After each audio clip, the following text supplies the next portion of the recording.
Hi, and welcome to Straight Talk About God video. I'm Jack. This is the fifth segment, episode, what do I call it, of the Lost Tribes teaching, with some 18 or 19 yet to go. And this time, as if last time wasn't enough with the X-rated Bible, we're going to do a little more X-rated Bible today. Did you ever read the book of Hosea? Ooh, Hosea? It's an incredible story where God tells Hosea, prophet of God, to go marry a whore and have kids by her. Well, everything God does means something, right? And everything, you could say everything God does has more than one meaning.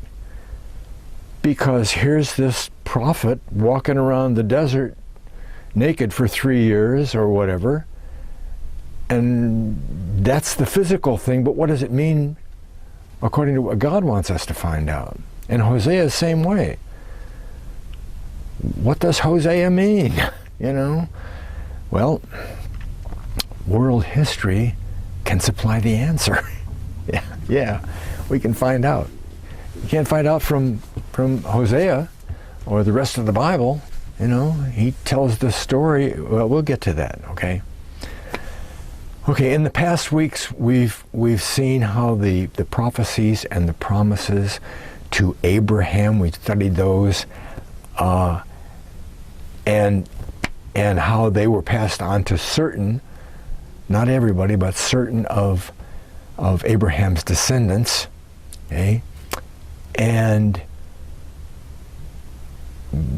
we also kind of locked down that a lot of these promises and prophecies aren't fulfilled until way, way later in history, when there's a huge number of descendants of Abraham, like 1 billion of them, okay?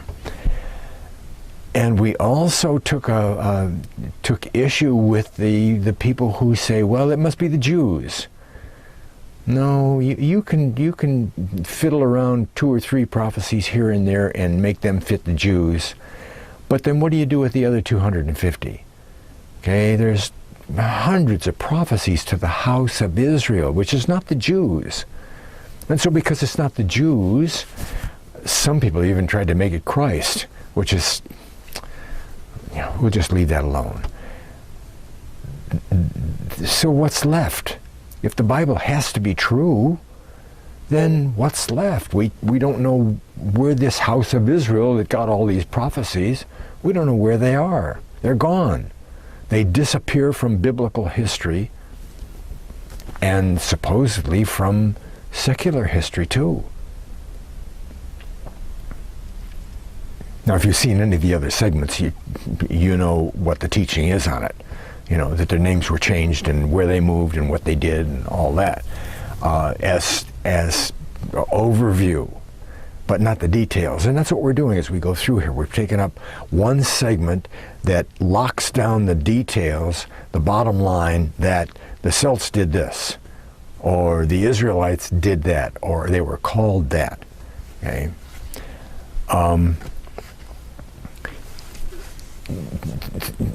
So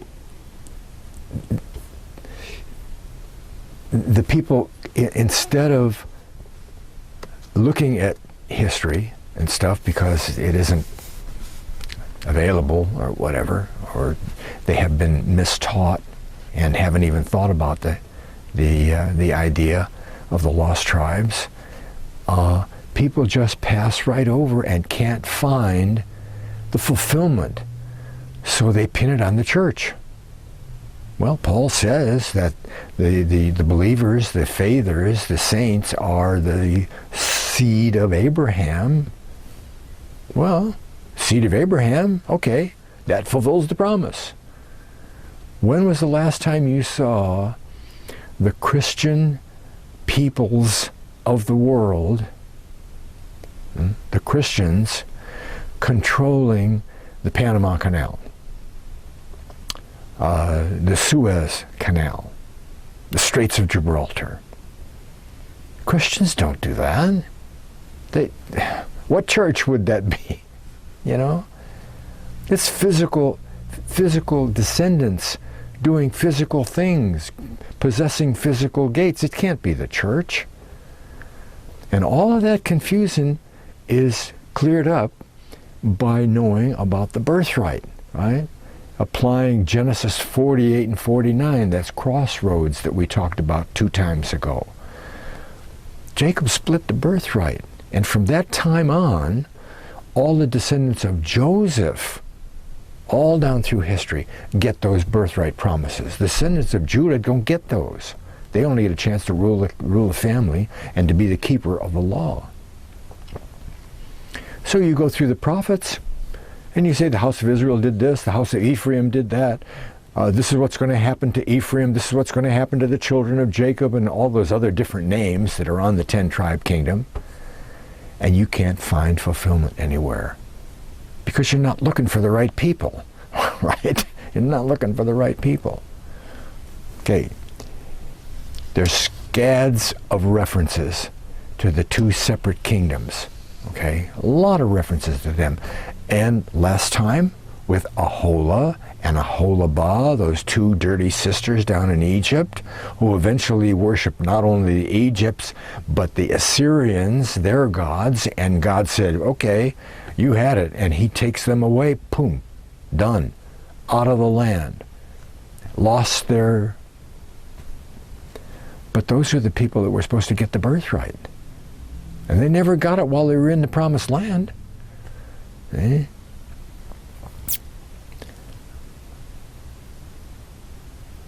The crossroads is Genesis 48 and 49, right?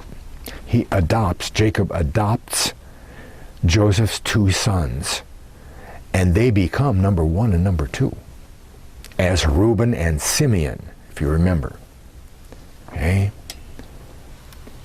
So anyway, we're going to leave the southern kingdom of Judah, and we're going to build the historical background for the history of the history of the kingdom of Israel, the 10 tribes at the north. Okay? We're going to forego any more review, but we have to lay groundwork every time, right? So we're going to take up the history at the 6th king. We already know Jeroboam was the first king, and we covered him in a couple places. Covered him last time pretty well. Got his clothes ripped off in the middle of a field with nobody else there but him and the prophet. Ooh. Okay. And then we'll take that down to the split. The split, and then beyond the split to the fall of Samaria, to the actual beginning of the end of the house of Israel. Okay? So, let me remind you, that 6th king, his name was Omri, and he was probably the most famous king of Israel, the house of Israel up north, as far as the surrounding nations were concerned, because the surrounding nations, some of them even called the Israelites the sons of Omri, beat Omri. Other times they called them the house of Omri, like we could be the house of Washington, the land of Lincoln. See, the house is Beth Comri. Comri, because the O-M-R-I, the O is a Comri. Okay? So he established, he changed the capital of the northern 10 tribes from Bethel down to Samaria, and instituted some laws and stuff, and he became famous. And okay, so that's Omri. Then, just a brief overview here. Tiglath-Pileser and Shalmaneser and Sargon II all of them fought against the 10 tribes. Successive waves, starting in 745 BC, came down. Tiglath-Pileser was the first one. He conquered a bunch of people, took them away. Shalmaneser later on came down, conquered a bunch of people that were still there, took them away, put them in the same place, filled up that whole area. And then Sargon came down eventually and finished the job. And he was the one that besieged Jerusalem for 3 years, and they fell, took them all away. There was nothing left. There were scattered escapees into the hills and stuff, but the nation existed no longer. It was wiped out, boom, lock, stock, and barrel, up into below the Black and the Caspian Seas and the Caucasus Mountains. Okay, so we're going to go to a book by E. Raymond Capt. E. Raymond Capt. This is not going to be easy for you to see. I don't have a light back there to see this, but you'll be able to read it there. Oh, that's not too bad. There, okay. What does it say? Missing links found in the Assyrian tablets. Oh, Assyrian tablets by E. Raymond Capt. If you can see that, yeah, E. Raymond Capt. Okay, missing links discovered in the Assyrian tablet. This is a wonderful book. Okay, this is a real primer on lost tribes. It doesn't go 3 or 4 levels deep like some researchers do, but doesn't have to. All it has to do is show you the overall general picture of the lost tribes, including all these different little bits and pieces that we're going to study for 25 weeks. It's a really wonderful book. A lot of just extra good stuff in here. Introductory books by E. Raymond Capt are really good, many of them. Okay, but here's what he has to say. The policy, we mentioned this before, the policy of deportation of rebellious subjects and the importation of foreign subjects to take their place was inaugurated by Tiglath-Pileser III. His research turned up that this was the first guy that did that. Now, maybe it happened other times before that, but this guy is the first one that did that. This was to compensate for the deportation of the people captured in captured territories and the depletion of land values. Okay? The vacated lands, they come in and conquer a land, take everybody out. The vacated lands were not to be left to grow wild and be the haunts of wild beasts. They were to be worked to provide continuing tribute to the Assyrian king. Okay, so he comes in, he conquers a bunch of people, takes them away, plants them in a new place, conquers these people, takes them, puts them over to the old place. Now everybody's in a brand new place, which is a little bit hard to deal with, right? You don't just all of a sudden in a couple of weeks get an army together and beat up on the guys that conquered you, right? As motivation, the subjected people were given a certain degree of freedom, which enabled them to cultivate the country according to the experience they had from their own land. Okay?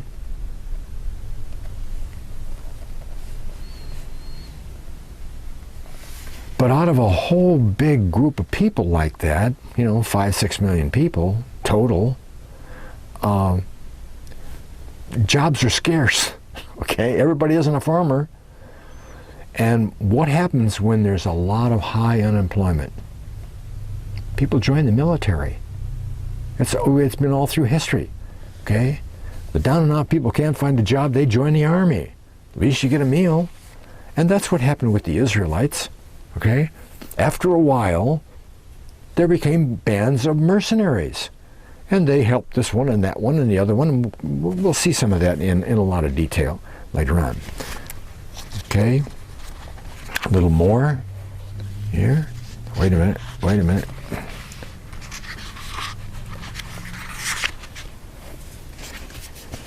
Sargon II relates in his annals that he took Samaria.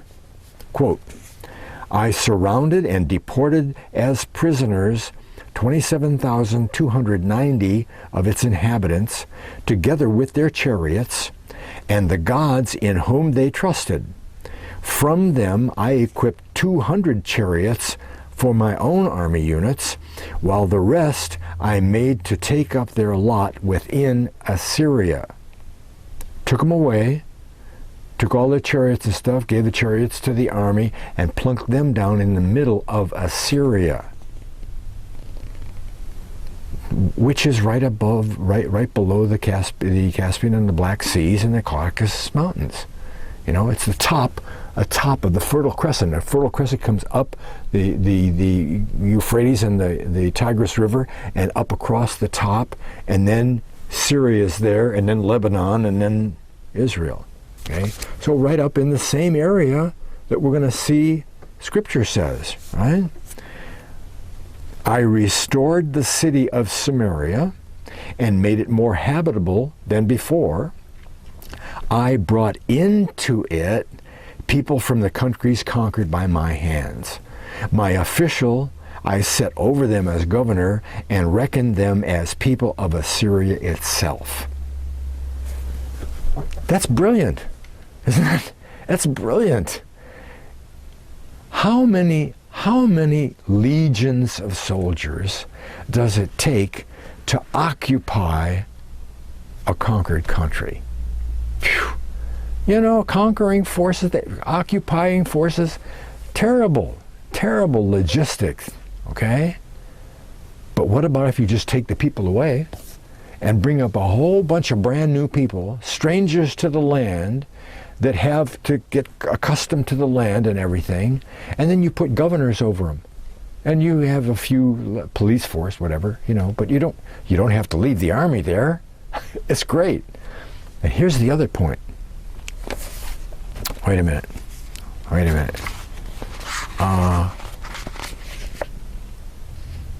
No, it doesn't talk about that, so I will. The other point is that, now, picture this. You've got. I got a little chart here, just really quickly.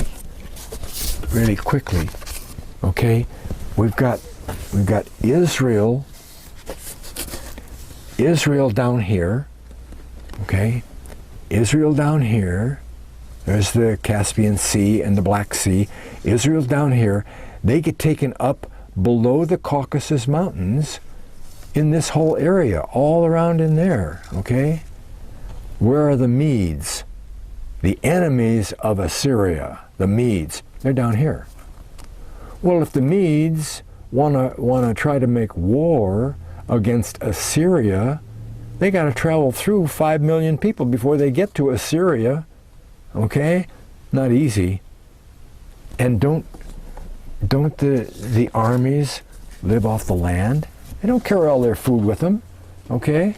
So here come this big army, a couple 100,000 people, 1,000 men and all their war instruments and everything, and they come into your land, and they're robbing the fields and your flocks, you know, your cattle and all that, besides a bunch of other stuff. You don't want to let them do that. So Assyria has a lot of time to get ready. Plus, a lot of the enemies going to be offed by the Israelites as they try to come through. And the Israelites weren't the only people in that area. There were other people, Urartians and stuff. We'll learn about that later on.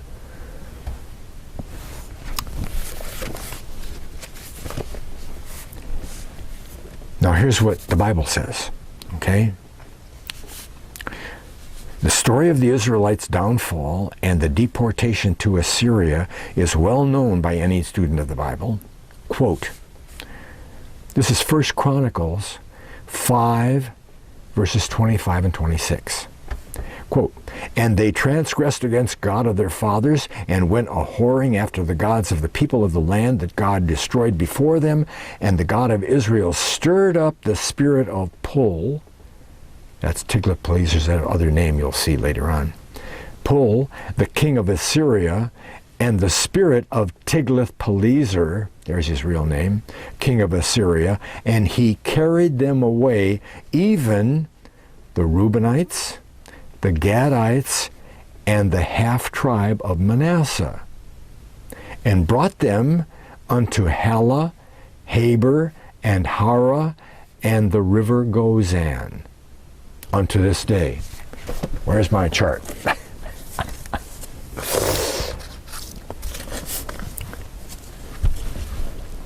Let me see here. Oh gosh, there's Hara, Caspian Sea, Hara. The river Gozan is right below Hara. Okay. Here's Habor over here underneath the Caspian Sea. And that's good enough. So it's in that same area, right? Sargon says, "I put them up there in Assyria." That's where Assyria is. Right? Tiglath-Pileser took them away. This is in the Bible now, because it's biblical history. We know about that. Took them away, put them in the same area, right below the Caspian Sea and the Black Sea. But there's some interesting stuff to think about here, because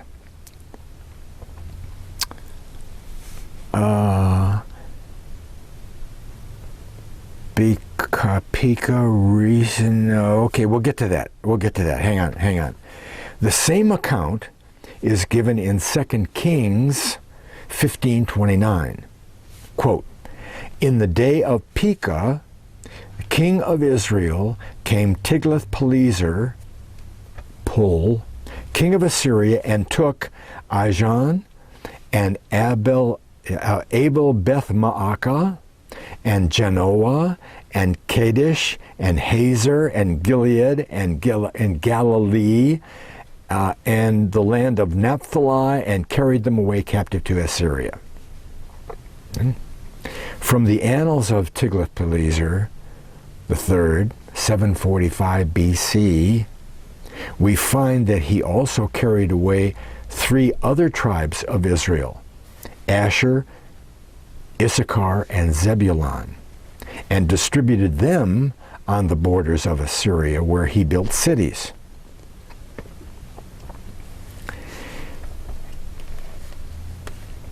See, now we're going to get another guy in here. Let's see.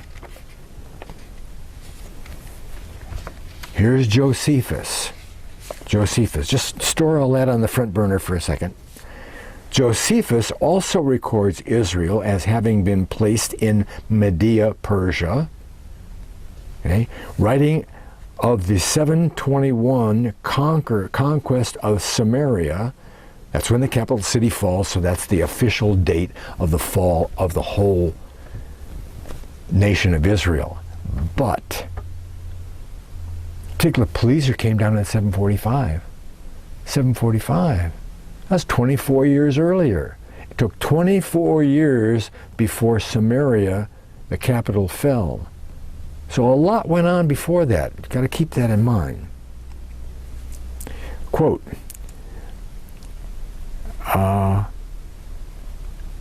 this is Josephus talking, quote, "The conquest proved wholly destructive to the kingdom of Israel.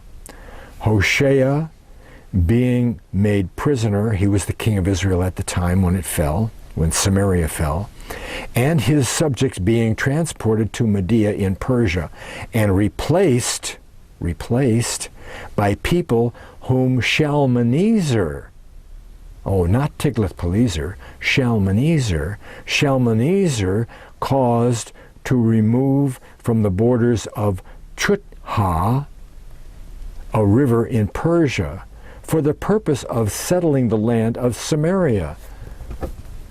That's in the Antiquities, number 9, 13, and 14. Wow. Well, You see what's going on there?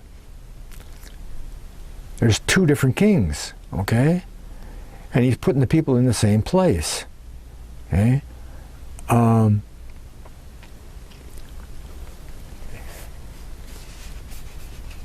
And this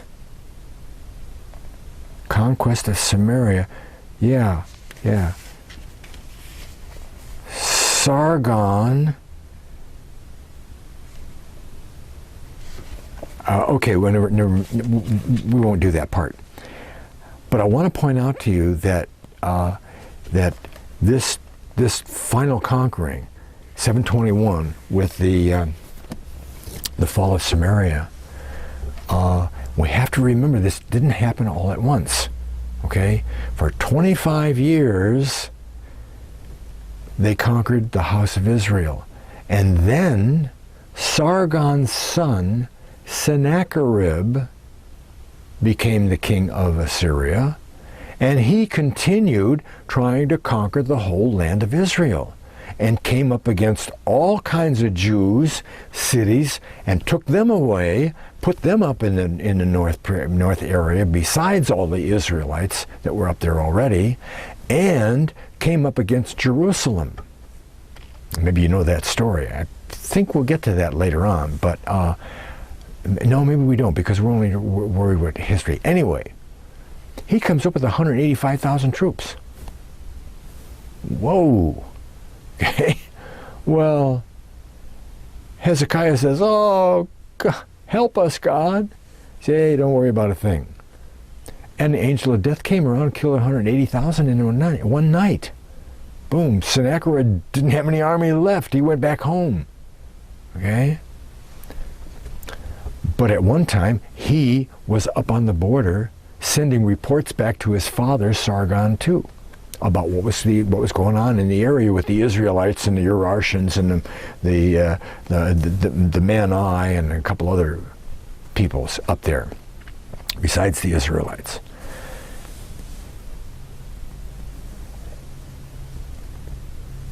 And another thing that enters into that is that Tiglath-Pileser didn't just come down and say, "Okay, Gad, Reuben, Manasseh, come on, time to go up to Assyria." He had to fight his way through, didn't he? And if you've ever looked at the plots of ground in the Holy Land, you see that Manasseh was a huge bunch of people. They were so big that they got two very big plots of ground. Everybody else only got one. And on the east side of the Jordan River, Manasseh, Gad, and Reuben were down on that east side. And evidently, that was easier to try and conquer for Tiglath-Pileser than to go across the river Jordan and down through 5 or 6 different tribes, which could probably get a bunch of people together to resist, so they chipped away at it. And those first 3 tribes were taken away. And we'll get to this later on. It's really interesting. Some of them wound up all the way in Japan. But Manasseh was the very first one to be conquered. And I'm not ready to say that Gad and Reuben were also conquered at the same time. I don't think that's the way it was. They conquered a bunch of people. The first one they came to, that was Manasseh. So I pin 745 on the tribe of Manasseh. And we'll get to that a little bit later. Okay.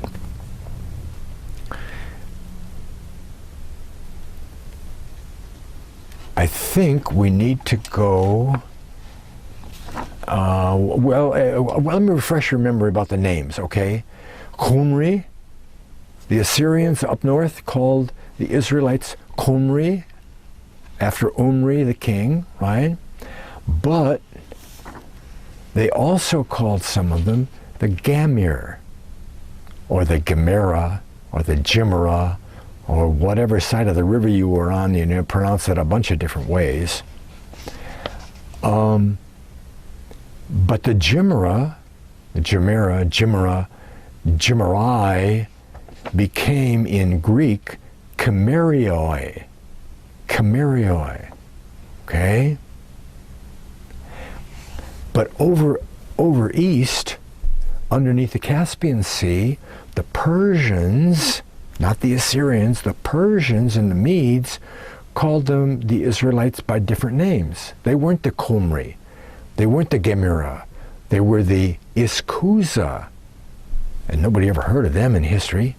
They were a brand new bunch of people. Who ever heard of the Iskuza? See? Iskuza. They also called them the Saka. S-A-K-A or S-A-K-A. And Sakasine. Okay? Some of them became the Sarmatians. So there's a lot of different names, and they're all Israelites. Okay? Okay, links 26. Well, okay, want to reinforce this with the Bible in 2 Kings 17. 2 Kings 17, verses 6 and 7, I think it is. 6 and 7, 5 and 6. 5 and 6. 5 and 6. And this is all about the history of the war and Israel and so forth. And if you remember, Chronicles and Kings are the same history. Well, they're not quite the same history, because the history of Israel has been written by two different nations, right? Israel up in the north wrote the history of all the 12 tribes, and so most of the information is about the northern tribes, and their writing is called the Book of Kings. First and Second King is by the Israelites. But then when you get to Chronicles, it's the same history, but it's from the Judah perspective. And you can always keep those things straight because Chronicles starts out and spends pages and pages and pages on genealogies. And that was the Jews' definite function, to maintain a connection all the way from where we are today back to Adam. And that's why genealogies are always so important. And the Jews became the kingdom of Judah, and they were assigned by God to not only be the king, but to keep God's law available. In other words, perpetuate the godness of the Jews forever. They were never out of touch with God as far as history. They never lost their identity. Okay? Then the king of Assyria came up throughout all the land and went up to Samaria and besieged it 3 years. 3 years. They were eating their babies. Yeah, they were eating their babies. In the 9th year of Hosea, remember him, the king of Assyria took Samaria and carried it away into Assyria and placed them in Halah, Habor, by the river Gozan, and in the cities of the Medes. There it is. Okay? Okay, that's the Bible. Now, what do those what do those Israelites look like now? Huh? They look exactly, I don't mean physically, they look exactly like the people next door, the Urartians, the people down the way, the Assyrians, the people over on the other side, they look like the same people. Somebody would come in from Greece, okay, there was no Greece at that time, but there were people there, Israelites as a matter of fact, they would come in and look at all these people and see what they did and how they acted and where their lifestyle was, and they'd say they're all the same people because they all worship the same gods. All right? Israel was worshiping all the pagan gods ever since the kingdom split in 920 something. Okay? They didn't look any different than anybody else. They didn't keep the feast days. You couldn't say, oh, those are Israelites, because they keep the feast days. They keep the Sabbath. They still knew where they came from, but they didn't look like Israelites anymore. Okay? They didn't have that practice or anything. And as I mentioned earlier, during that time, after around, I think, 750 to 700 somewhere is when the mercenary bands started to operate. Okay, so they got they joined with the Medes against the Assyrians sometimes. They joined with the Assyrians against other people sometimes. Nebuchadnezzar, when he conquered Jerusalem and the kingdom of Judah and took them all away for 70 years, okay, he used Israelite mercenaries. Isn't that neat? See, they dug up a gate, the wooden doors of the gate from Israel, from Jerusalem, from the time of the conquering by Nebuchadnezzar. And in the wood, they found a lot of arrow points. They shoot the arrows at the city. But they found amongst the arrow points that were in there a specific kind of arrow point. It's a long arrow point, but it's shaped in a triangle. It's not flat like we're used to seeing. It's shaped in a triangle. Israelites and the Scythians were the only ones that ever used those kind of arrows. See? Nebuchadnezzar had Israelite mercenaries come down and help him conquer Judah. It didn't make any difference. Israel and Judah were, at each other's throats for 200 years before the conquering of Assyria anyway. So eventually the bondage of Assyria is broken. They're weakened, and especially when Sennacherib goes down and the whole army gets beat. That leaves a big void. Who? Nebuchadnezzar steps into there. Okay? Now we have the Babylonian Empire. Okay? And he conquers Jerusalem. After he conquers Jerusalem, he goes and he gets Assyria, and he's the big cheese, right? Okay? But God said, Judah, you've been bad. You've been bad. I'm gonna have Nebuchadnezzar come and take you away, and because you did wrong by the land and didn't give it its yearly rest, its Sabbath rest every 7 years, I'm going to give it a Sabbath rest for 70 years. To make up for all those years. So you're going to go into bondage over in Babylon, and you'll stay there for 70 years, and then you can come back. Don't worry about it, Jeremiah says. Don't worry about it. You'll be okay over there. You'll be all right. They're not going to just put you in chains and lock you up every night. You'll be okay. Don't fret. Okay?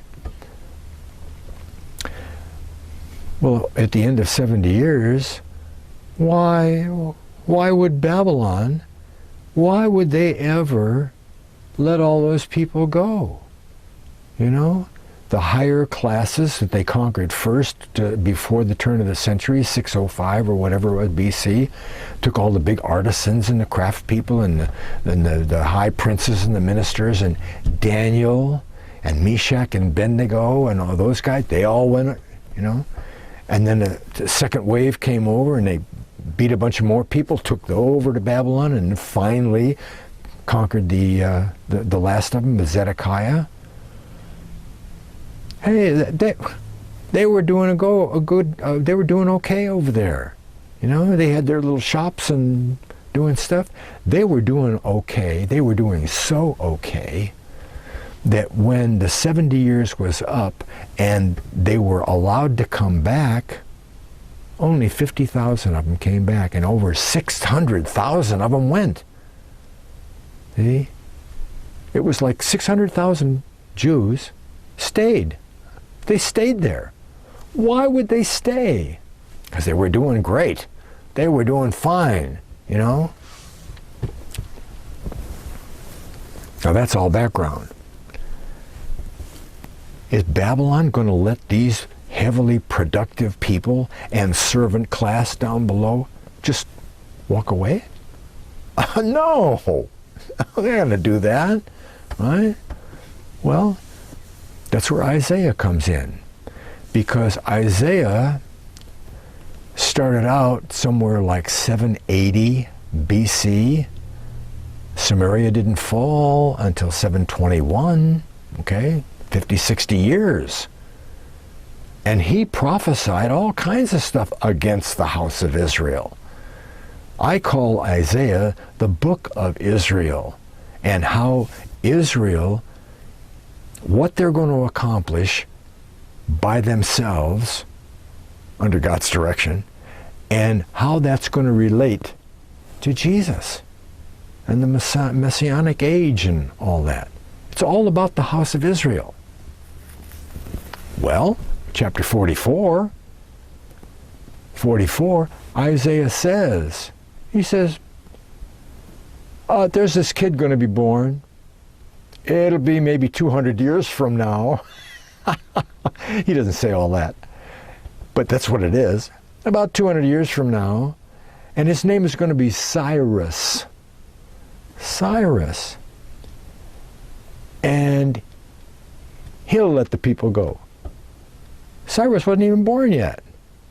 But what happened? Belshazzar is throwing a big party. You know, the writing on the wall and all that. He's throwing his big party.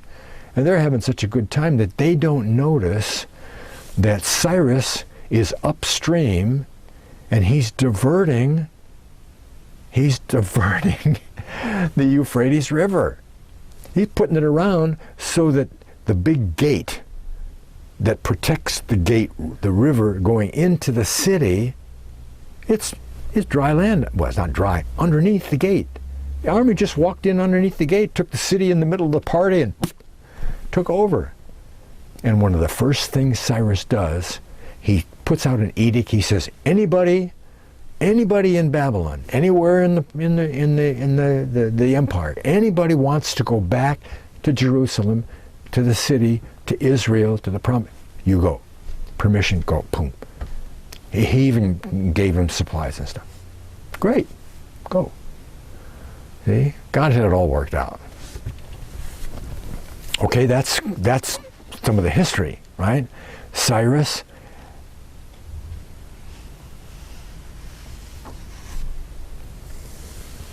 And that's kind of a sidelight, right? But what happened to all those Israelites? 5 to 6 million Israelites up there underneath the Caspian Sea and the Black Sea and the Caucasus Mountains. Well, we don't know. Scripture says Hala, Haber, river goes on, boom. And we're done. We can't find it anyplace else. But there's a guy named Ezra. You remember Ezra? He's got a book in the Bible, right? Comes right after all the prophets and stuff. It was him and Nehemiah, a couple other guys that got the people together, and 50,000 of them came back, and they built the city, and they built the temple again, and the foundation for the temple and all that. Yeah, Ezra, he's got the book. He was the priest. He was a big-time priest. Well, he's motivating the people. Great. Well, he wrote 2 books. Wait. There's only one book of Ezra in the Bible. He wrote 2 books? He wrote 2 books. You know what his name is in Greek? Ezra's name in Greek is Esdras. E-S-D-R-A-S. Esdras. Esdras. Well, How do I know he wrote 2 books? Because I've got the Apocrypha here. You see the Apocrypha? This used to be in all the Bibles. It was in the King James, until the British and American Bible societies decided to take it out. Motivated, I'm sure, by rationalizations made up by the devil. But here's a point. If it was from the devil, and I think it was, God allowed that. God allowed that. God allowed something very, very important to the study that we're doing here to be taken out of the general population. Catholic Bible still has it, but not the King James. Wow. Well, this is some really neat stuff in here. Okay? This is chapter 13. And chapter 13 is a really detailed, long vision that Ezra has. Second Esdras. Okay? Oh, by the way, see, when you get the Apocrypha, which you really need to do, okay? Oh, but it's not canonized. It's not official script. Come on. Okay? It's respected scripture. Okay? And it was included in the original. So, all that legal, ego-driven stuff, my idea is the only one that counts. Well, Ezra has a lot of visions, okay?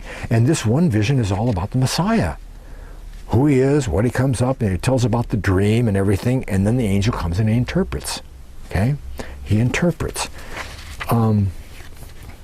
I really can't take all the time necessary to read all of this to you, but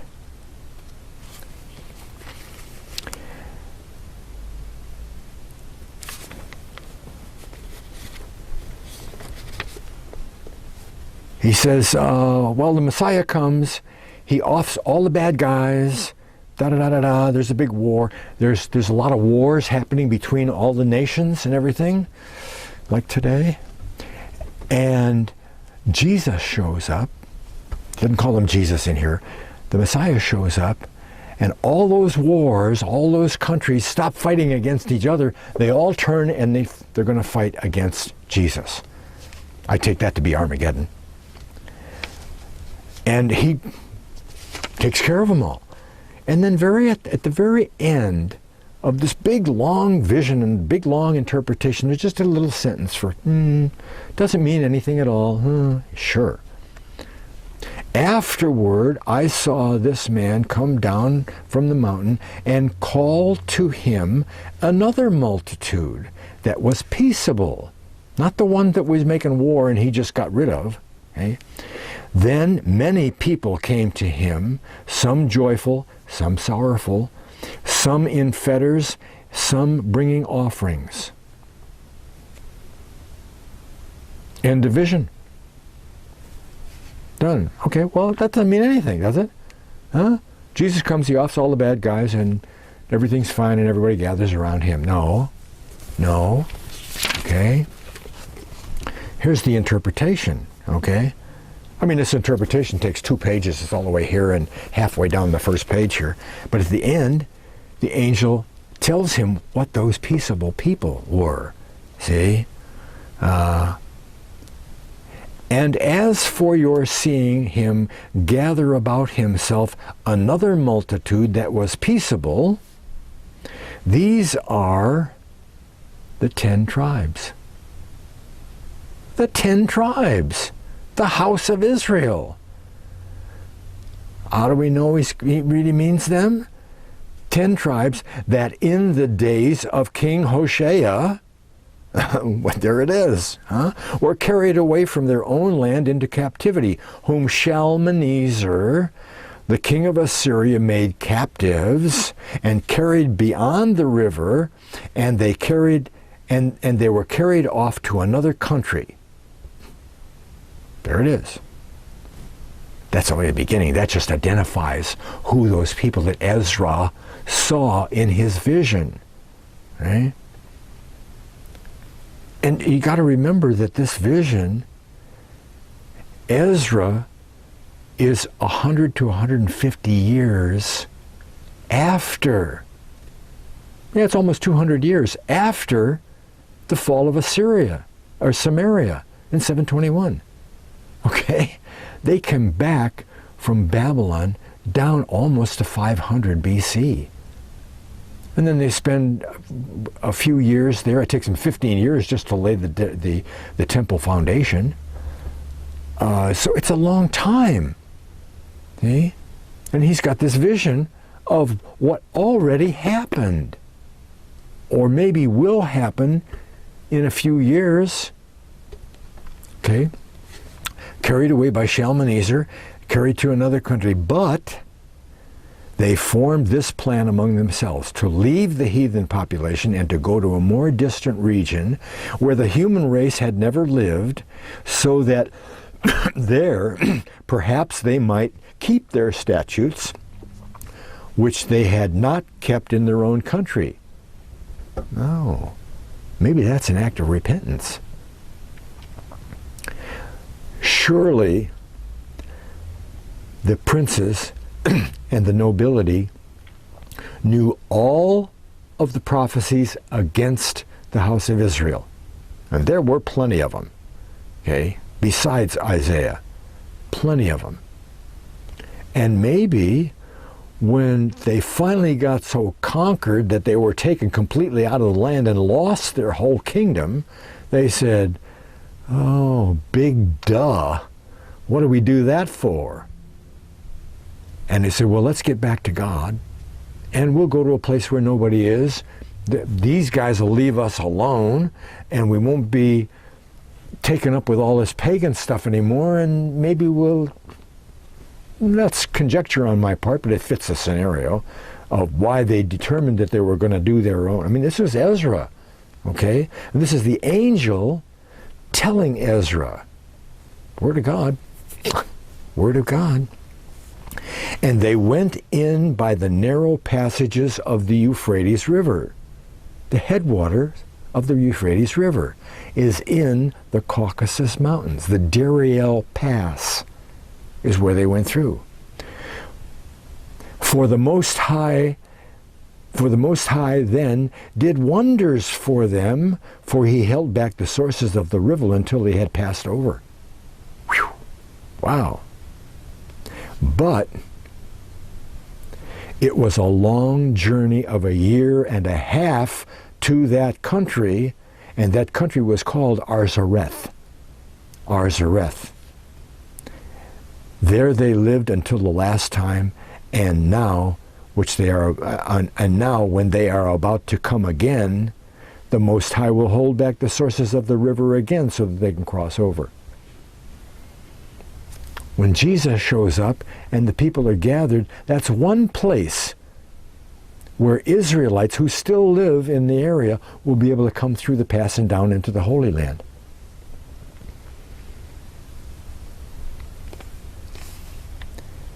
Now, a couple of 100,000 people don't take 1.5 years to make that journey. And what's that journey?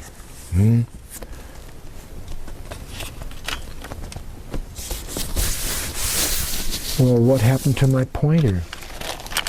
What happened to my oh, there it is. Okay. Is it chart again? Okay. And we got the Caspian Sea and the Black Sea, and above the Black Sea they go up through the Caucasus Mountains, up into here, and what's the name of that? What does that say over here? Where's oh, too bad. Too bad this particular map doesn't have, oh, there it is, right in front of me, right? Because I was looking at Scythia. See here, it says Scythia. Scythia. What does that say? Arzareth. place of rest. Place of rest. That's where they went. Okay? Up above the Caucasus Mountains. Well, it didn't take them a year and a half to go just through the Dariel Pass, but it shows you how big a group of people that was, and that wasn't the whole group, okay? Because that wasn't the Scythians. I mean, the Sumerians. The Sumerians were under the Black Sea, and they went west from there. The Apocrypha. We really need all this repetition and this evidence to lock this thing down. You can't just say, oh yeah, well the saints are the Scythians, the Israelites became the Scythians and then they became... Well, you might believe that from all the evidence that I'm presenting, but if you don't do your own homework on this, take this to heart and find out and get these facts nailed into your head, I'm not saying this stuff 7 times. See, it says that some study shows that you have to hear a thing 7 times before you really remember it. Now that's just hearing, you know. If you're taking notes and writing things down and looking up verses and doing all that, that's heavy reinforcement. That will stay with you, and you can tell somebody else, God is real. Look at all this stuff he did. Those, you know, the Scythians, those were the people of the Bible. Get out of here. That's the reaction you'll get, okay?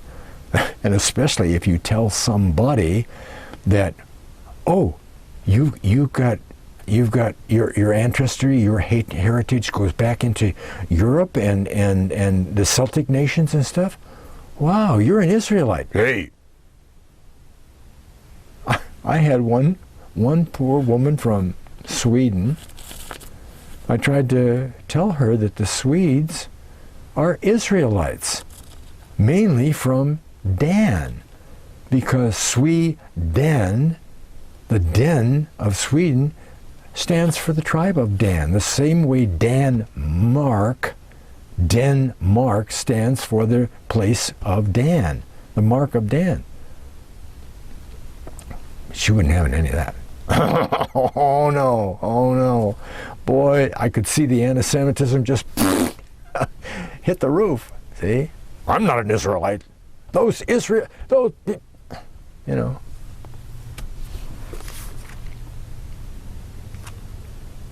Great book. Okay. Hosea. Oh, get the kids out of the room. Hosea.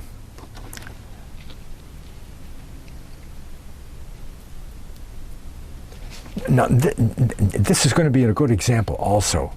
You know, I keep saying there's all these different names, and you got to keep track of all the different names. Otherwise, you're going to pin some of these prophecies on different people, and they don't belong there. Okay? What do we got? We got Hosea talks about the very first verse, second verse. The very first thing he says is, this is to the house of Israel, the 10-tribe northern kingdom of Israel. The whole book. And he sticks in a little bit here and there just to make sure that we see there's a separation. Now he's talking about Judah and not Israel. But he uses all kinds of different names. Israel, house of Israel, Ephraim, Samaria, okay?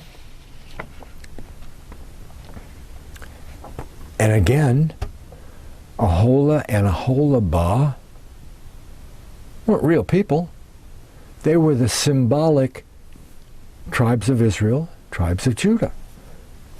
You know, symbolism.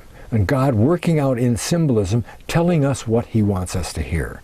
That's what he did with Hosea. Hosea symbolizes, takes the position of the place of God. He's God, and Israel, the kingdom of Israel, is his wife. His wife. Okay? Hosea, chapter 1, verse 2. Verse 2. And like any good book, any good book, the first chapter tells you the whole story. You know the old thing about tell them what you're going to tell them, and then tell them what you told them. And that's what Hosea does. Okay? It's kind of a thumbnail sketch of Israel's history, the house of Israel, Ephraim, 10 tribes, their history from 721 BC to today. To today. 2,600 years, 2,500 years away. Okay? 700 years away. 2,500 years from 1800, from 721 to 1800 BC. We'll get to that in a minute. That's another astounding stuff, Verse 2. The beginning of the word of the Lord by Hosea. And again, he's the type of God. Okay? And the Lord said to Hosea, go and take unto thee a wife of whoredoms.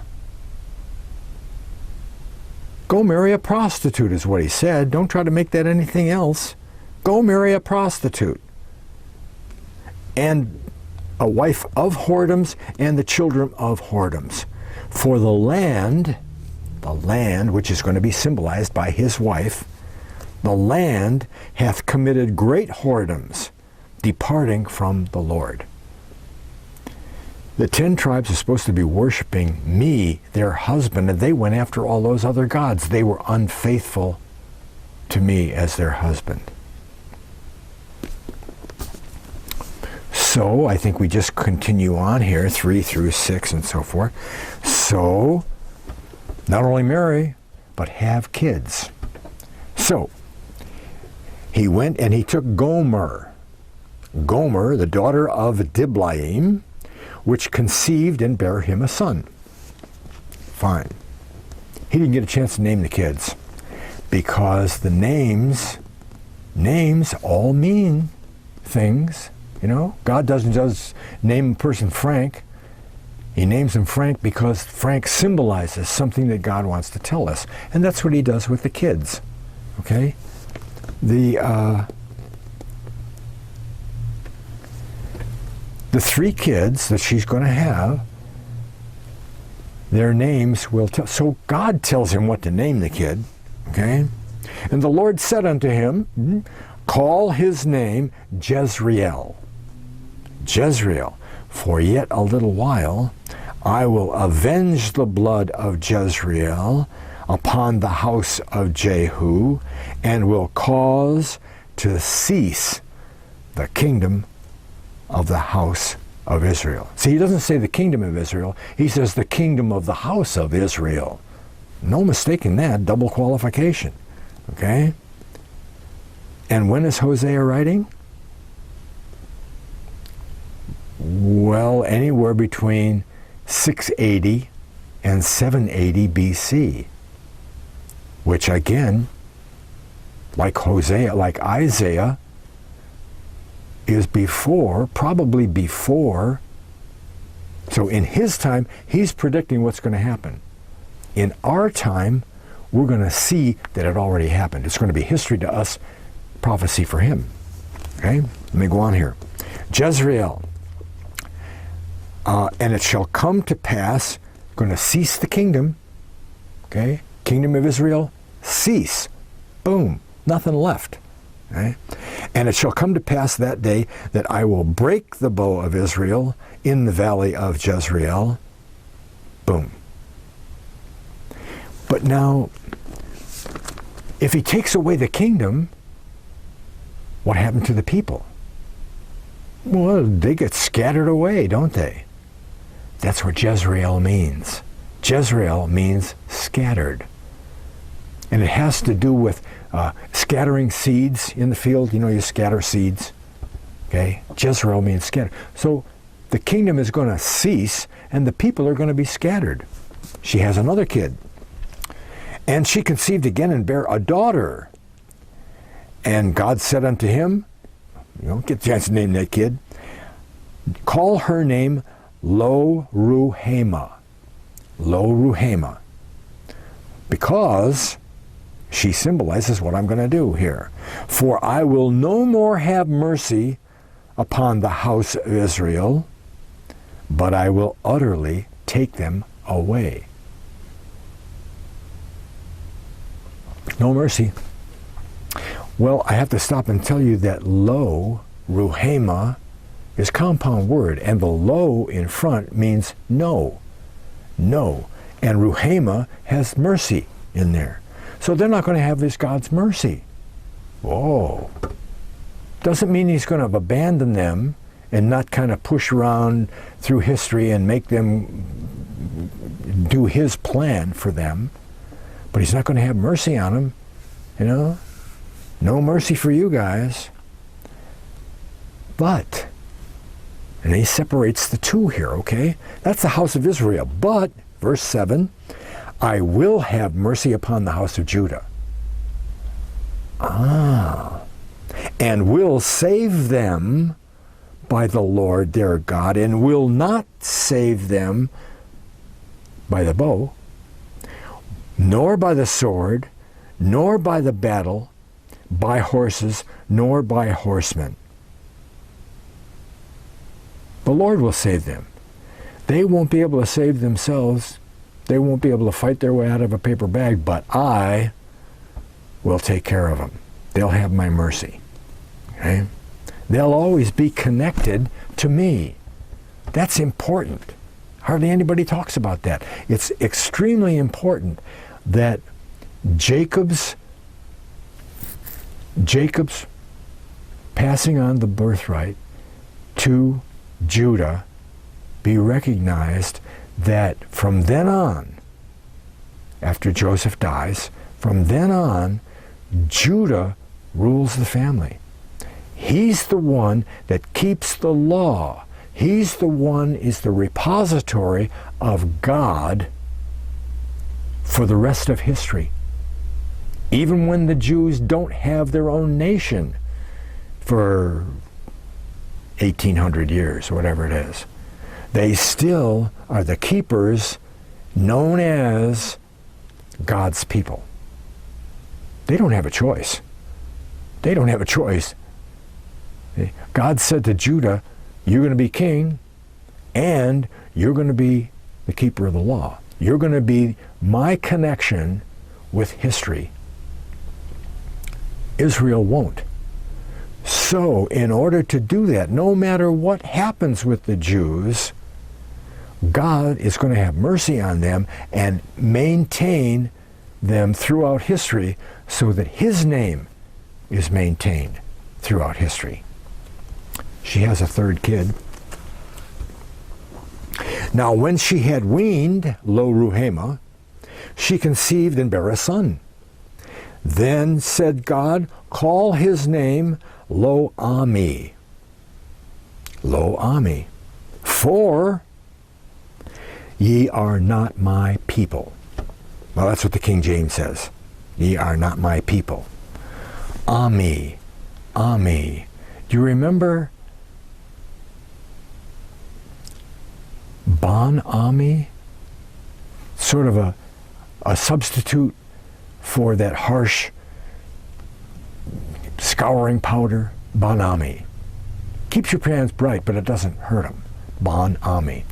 Well, that's French, right? Bon means good. Good Ami. Good. See, this stuff is a good friend to your pots. Amigo. Hey, amigo. Hey, friend. Amigo. Lo, no. Ami, friend. No friend. Not my people. They will lose their identity. They won't even know where they came from eventually.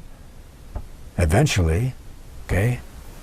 You think those Celts and those Scythians and those Sumerians that wound up over in Gaul and the North Sea area and Germany and all, you think by the time they got over there 300 years after Samaria fell in 300 BC or something, they remembered that they were Israelites? They didn't know who they were. I'm sure that a few of them did, yeah. Because the priesthoods and the nobles and access to old records and that kind of thing, that still persisted. But the general population, they didn't know. They don't know now. They must not have known then. And a lot of people have known since 1800, when pretty good evidence came out that people of England were Israelites. What? What? Israelites? I thought they were Normans and Saxons. And she has another son, Lo Ami. No Ami. Okay, that's prophecy. That's prophecy. And then he says, prophecy for us. Because for us, that's history. You know, they're gone. They don't have a country anymore. They don't have a nation. All through history that we know of, they haven't got God's mercy, and they don't know who they are. But prophecy, actually it's history for us too. Yet, the number of the children of Israel, this is the 10 tribes, not the Jews, shall be as the sand of the sea. That was Abraham's promise. The Jews didn't get that promise. Right? Ephraim got that promise. Numbered like the sand of the sea, which cannot be measured or numbered, and it shall come to pass in the place where it is said to them, ye are not my people. Okay, they're going to lose their identity. They have no idea. The people all around them will say to them, ye are the sons of the living God. Well, how do those Laplanders, I think they're not Israelites, how are they going to know that these people, these Israelites, they don't know they're Israelites, and the Israelites don't know they're Israelites. How are they going to know that those Israelites, what are they going to know that allows them to call them the sons of the living God, the God of the Bible, not just any old God? How are they going to, what will they look like that allows outside people to say, oh, they're connected to the God of the Bible? Christians are known as the sons of the living God, and most of the traditional Christian nations of the world are Israelites, right? Northwest Europe, the British Isles, sometime over in Japan. Oh, that's a really good study. Look up Japan, Israelites in Japan. Oh, I can't get into that now, okay?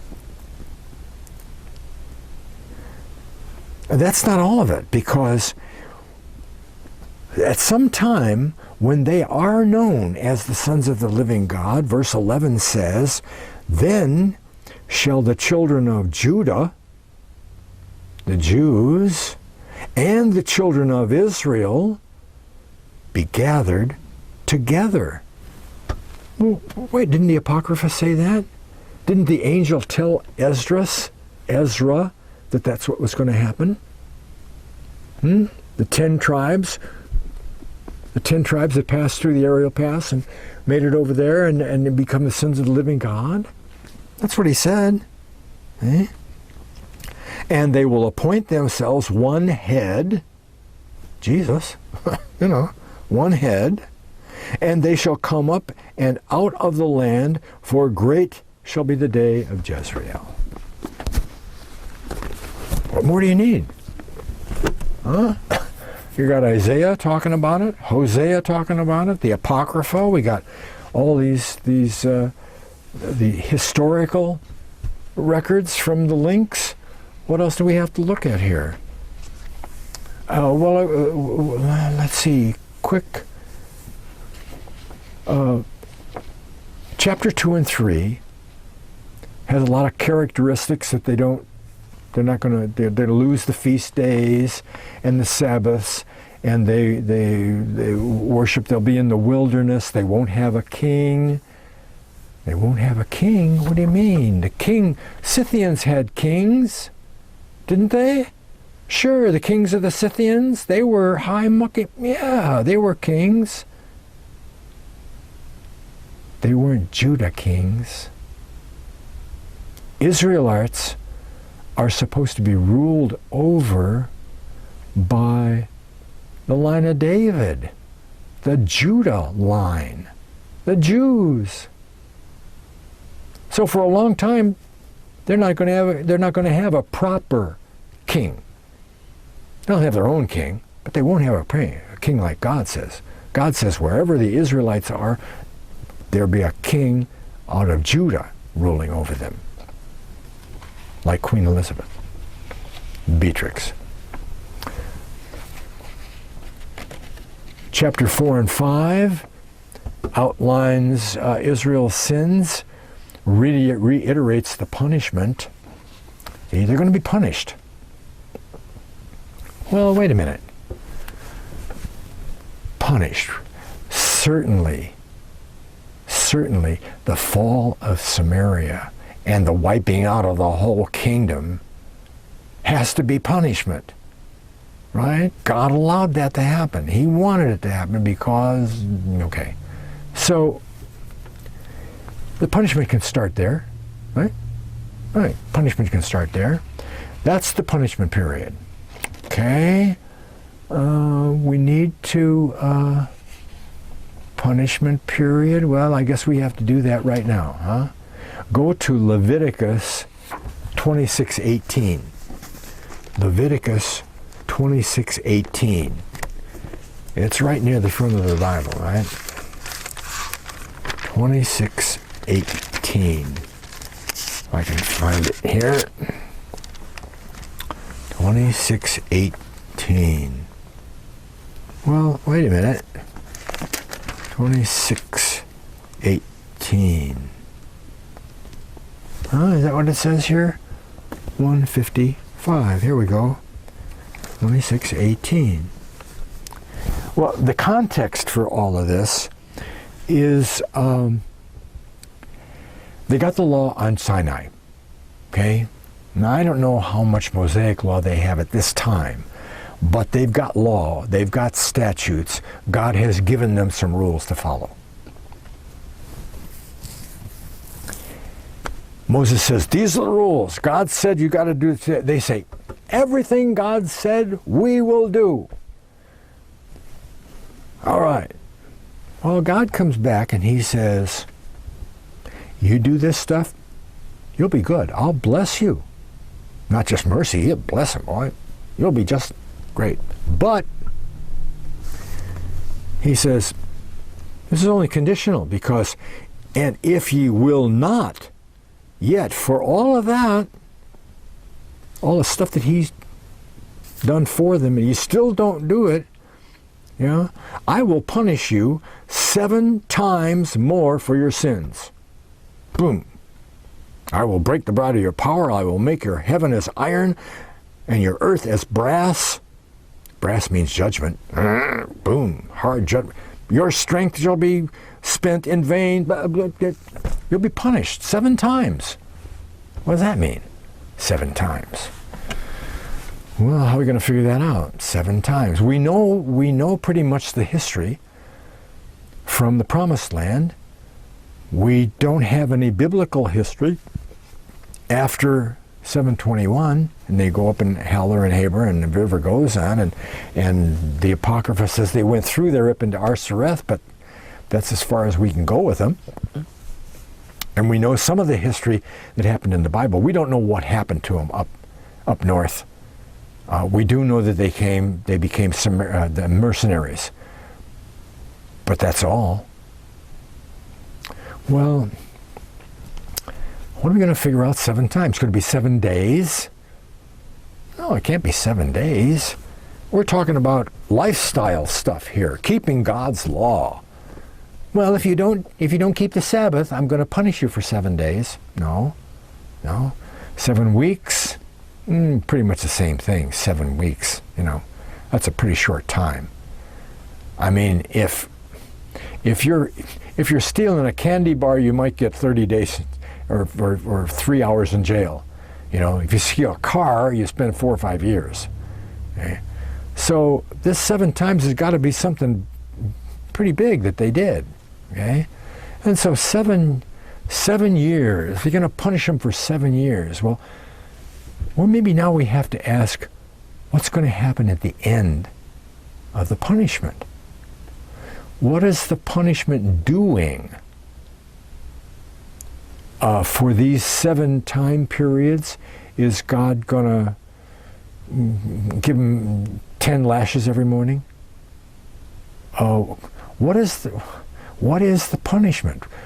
And at the end of the punishment, what do they get? What do they get? Well, they get all that good stuff that God said He'd give them, didn't He? He's got to give you a bunch of good stuff, you know. But if you do this bad, I'll punish you 7 times. 7 years that's not enough. 7 years? Well, gosh. Now what do we have? 7 times. Well, it could be 10 years. 70 times. 70 years.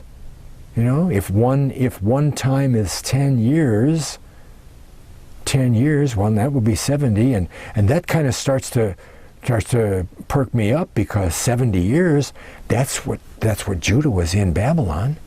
They were punished for 70 years. Wow, maybe. But wait a minute. If the punishment begins in 721, when the kingdom collapses and they're all taken completely away, 70 years later, did they get all those blessings from God? Or that's not working either. Well, 70 years. How many days in a year back then? 360. 360. Well, it just so happens that when we try 360 as one time, 360 years as one time, it starts to fit secular history and the promises and the prophecies. Okay, 7 times 360, 2,520 years. We measure 2,520 years from 721 BC, which starts the punishment period for the house of Israel. And then as we cross the AD BC line, we subtract 1 year, because we don't have 2 1 years. Okay, we only have one year. 721 plus 2,520 minus 1 is 1,800. 1,800. Who was the nobility? Test on the last segment. Who was nobility of House of Israel? Ephraim. Ephraim gets the birthright. Gad doesn't get the birthright. Zebulun doesn't get the birthright. They get some blessings, but they don't get the birthright. Ephraim gets the birthright. Manasseh doesn't even get the birthright per se, but it's heaped on him anyway, and he becomes the greatest nation of history, while Ephraim becomes the greatest world empire of history. Well, if Ephraim gets the birthright, then in 1800, when the punishment period for Israel is up, then the house of Israel will start to get all the blessings, to get all the prospering, everything, those 2 or 3 paragraphs of blessings that Jacob laid on Joseph's head. All the riches and the basic birthright promises of all the descendants, of all the gates of their enemies. You just take those little prophecies and promises, the basic ones, and lay them on world history and find out who fits. And of course it's England. Britain, okay? The British Empire, 2,520 years later. And that's God's standard punishment period, 7 times. He did it with the Jews because when you take one of the dates, I'm not going to go through it right now, but when you take one of the dates that Nebuchadnezzar came and conquered the Jews, either 608 or 586, I can't remember which one it is, and add 2,520 years to that, you come out with the date, the year that Jerusalem was conquered by the English general Allenby and was freed again from paganism of the Turks and made free and became an Israelite, the possibility of an Israel. It was in 1917. 1917. Pretty good. And the very first tribe to be conquered. The very first tribe to be conquered. Remember, that was, well, I don't have that. Was Manasseh, right? The half tribe of Manasseh on the east side of the Jordan River. 745 BC is the date we have there from Tiglath-Pileser. 745 and 2,520. 1776. 1776. The Pilgrims belonged to the tribe of Manasseh, living in southeastern Britain at the time. They were the ones who founded America as a country and not a business like the plantations. Okay? 1776. And I don't have any specific dates on this one, but again, it took the Assyrians time to conquer all of those 3 tribes on the east side of the river. Manasseh was first, and then Gad and Reuben underneath them. Well, when was the French Revolution? It was right close to our revolution, the American Revolution, in the 1700s, right? Well, Reuben was conquered after. Who is Reuben? Reuben is France. Reuben is France. Okay, so that locks down the 2,520. That 7 times prophecy is really important, okay? It's almost like the crossroads, because just knowing where, or the time frame on this, and then getting that time frame in history, and then applying the promises and the prophecies to world history at that time, shows you who the U.S. tribes are. See? Because at 1800, when the punishment period ended, that's when the 29th chapter of Acts, which I think we're going to get into later on, but maybe not, the 29th chapter of Acts was discovered. It's called the Sonini manuscript. And Sonini, a Frenchman, by the way, which is important, a Frenchman, was over there in Turkey, and he was doing his archaeological studies and his ancient library studies, and he came across this book by one of the old caliphs, or whatever they called them, and interleaved in the book, this ancient book, was this 29th chapter of Acts, the book of Acts. We only have 28 in the Bible. There's this book of Acts. And what does it say? It's all about Paul visiting Britain, prophesying there. Prophecies which came true. Prophesying there. And why did he go there? Because he had heard that Israelites were there. Lost tribers. And that's another way that you can tell who the lost tribes are. Because Jesus said, apostles, don't go there, don't go there. Go first to the lost sheep of the house of Israel. Now, where was he when he said that? He was in Israel, wasn't he? Wasn't that the Israel he was talking about? You know? He sent his apostles to the rest of the Israel that was... No. He didn't say, go to the lost sheep of Israel. That would have put some confusion in there. He said the house of Israel. The house of Israel. Just like earlier I mentioned, he said, I am not sent. I am not sent for the Jews. He didn't say Jews. He said, except for the house of Israel. I was sent for the house of Israel, and you take my message to the house of Israel. And that was Paul's mission given to him by Christ, the same mission. Okay? And from that knowledge, you can look every place Paul went and founded churches and all that stuff, all his thousands of miles on foot, you know? He went to every place there were settlements of the lost tribes, including all the way over to Spain and Britain.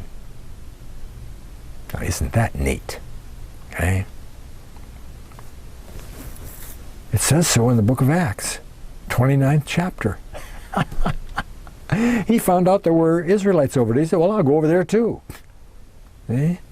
Now, you want some more confirmation on that? Who was the first, this is in recorded history, who was the first bishop, Christian bishop of Britain? Aristobulus. Maybe you know that, maybe you didn't. Aristobulus. Great. Who said he could be bishop? Who appointed? Who ordained him to be bishop? Paul. Paul laid hands on him. He said, you're the bishop of Britain. And he went. And he was in Britain all the time before Paul even showed up there.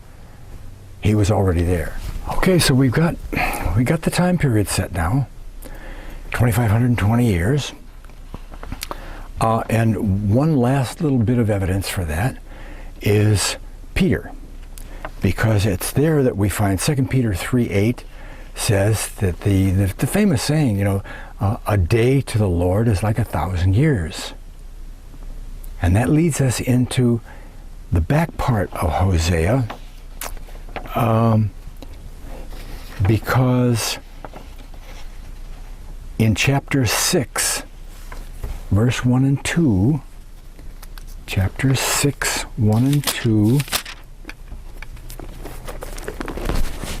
see, Hosea tells who he's talking to, what's going to happen to him, why, for page after page, why.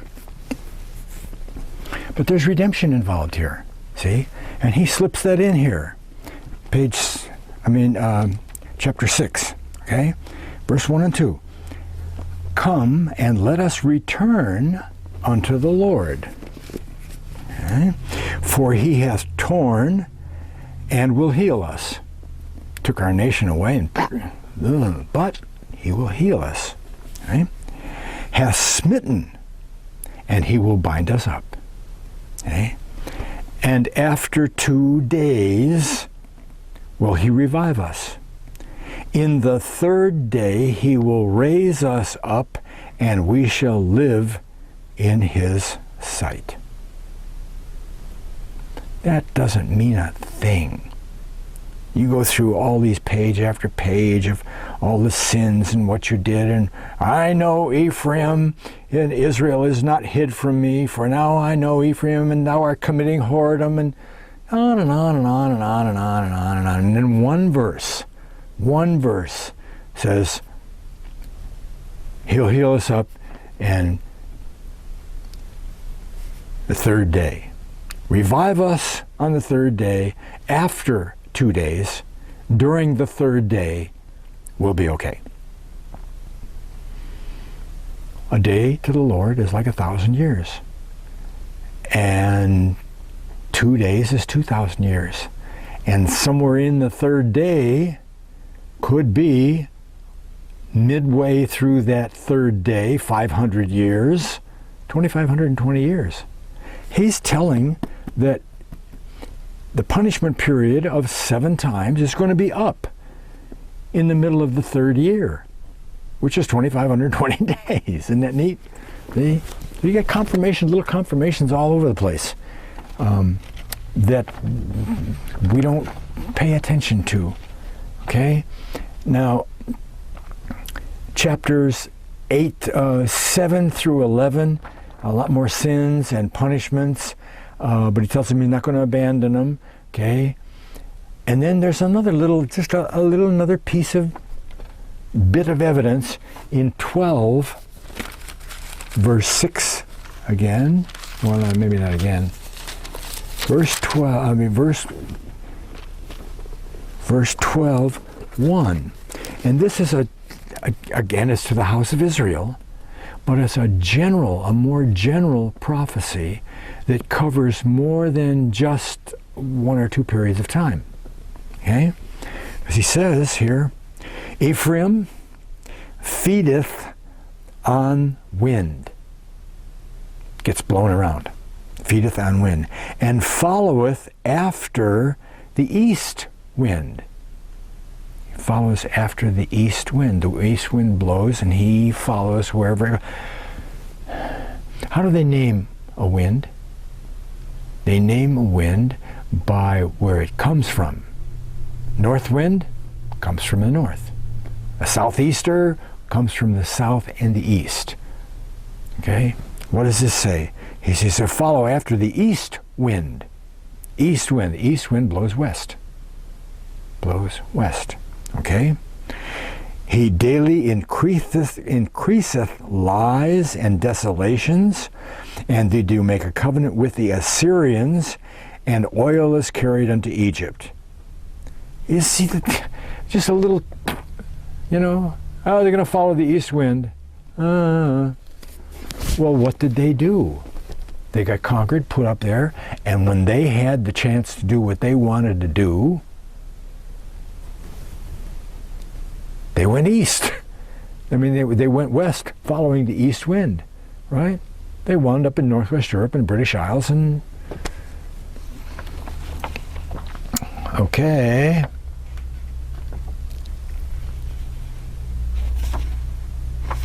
I hope by now that you have a little clearer picture of the history of the Northern Kingdom. But we only went that far, we've got plenty more to go. There's not very many sermons on Hosea that you see in the Sunday, huh? Why is that? Why is that? Well, who can make sense out of common knowledge of what the Bible says? Who can make sense out of Hosea, number 1? You have the kids and they're going to be Jezreel, and if you don't look up Jezreel, you don't even know scattered is the word, and Lo Ruhema, and not my mercy, and none of that makes any sense. Eh? So I preach on it. I don't think I've heard more than 2, outside of Dr. Scott, out of 2 sermons that were oriented in Hosea. I could only think of 1 for sure. And that was all about, poor Hosea.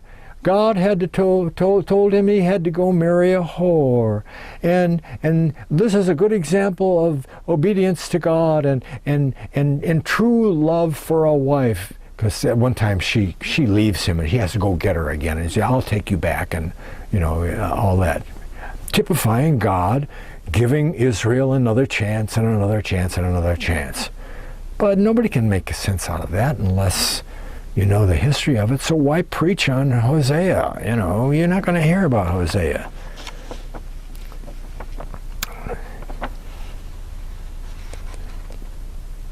So you can see how clear the prophecy is. If the Celts are Israel, because the history just lays right on top of the prophecy, right? Okay. And remember that in verse 10 of chapter 1, it says that they're going to be like the sand of the sea, and in that place, they'll be called the sons of God. They'll be called the sons of God. Right? Okay, now what large population group is connected to the God of the Bible? Large billion. Large, the Christian people. And who are most of the Christian people? The nations of Northwest Europe and the British Isles and the United States, right? Right? And who has, only since Christ, been connected to the God of the Bible? The Celtic nations don't claim historical connection to the Bible like the Jews. And the Jews aren't like the stars in the sand of the sea anyway. You know, a great number of Bible passages make sense in light of the birthright division, the kingdom split, and the Celtic migrations. Okay? And as a reminder, okay, I am not sent but for the house of Israel, lost sheep of the house of Israel. Go not there, but go to the house of Israel. Okay? So now that we've traced Israel to the Black Sea, we're going to take a close look at the origins of the Celts. The origins of the Celts. You see, what we need to do, I mean, all of this makes a lot of sense and it all fits in and you study it and you'll be, but you say, hey, Britain is the tribe of Ephraim. Yeah, those Bible people, the Israelites of the 10 tribes, they're in Northwest Europe. Yeah, they became the Scythians and the Celts. Get out of here. What are you talking about? You see, that's the pivot point.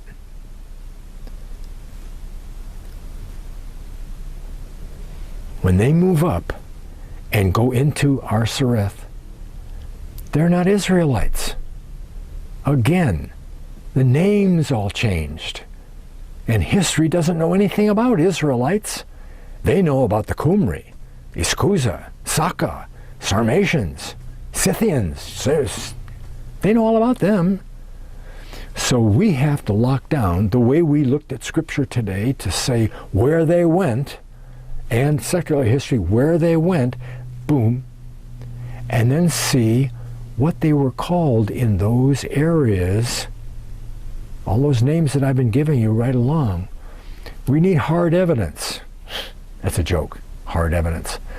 Because one of the 2 or 3, 4 places that we can find a connection, and it's an objective evidence. It's not, he said this and he said that. This, you can pick it up in your hand and look at it, okay? That says, these people did this stuff and we called them that. And what we called them was all those names I've been telling you all these times, see? The Persians, the Medes, and the Assyrians all had these different names. But we have to make sure that we can say, hey, go look at Behistun Rock. It's right there, carved out, 523 BC by Darius. You can read it for yourself if you want. They called these people the Saka, and they came from Cana. See? That's what you have to be able to do. Otherwise, people are going to listen to you. You got this wonderful information and you can't back it up by anything concrete except your word, and that other guy said so. That's not good enough. Not good enough. Not when you're talking about trying to prove God's reality to somebody. Okay? So that's what we'll look up. That's partly what we'll look at next time. And mostly it'll be very boring. I gotta warn you, it's gonna be very boring because in the Missing Links book, one of the big things about the Missing Links book is what it says there, discovered in Assyrian tablets. Oh, Assyrian tablets. Well, they dug up, as I said previously, 23,000 tablets over there. The royal library in Nineveh, the Assyrian royal library. Look, there's one of the tablets right there. Okay. There's another tablet. There's another tablet. There's pages and pages of these tablets. Okay? And they all talk about what's happening in the region underneath the Black Sea and the Caspian Sea and the Caucasus Mountains. And names the people that they're talking about. Okay? All 3 or 4 different types of people. Not all Israelites. Great stuff.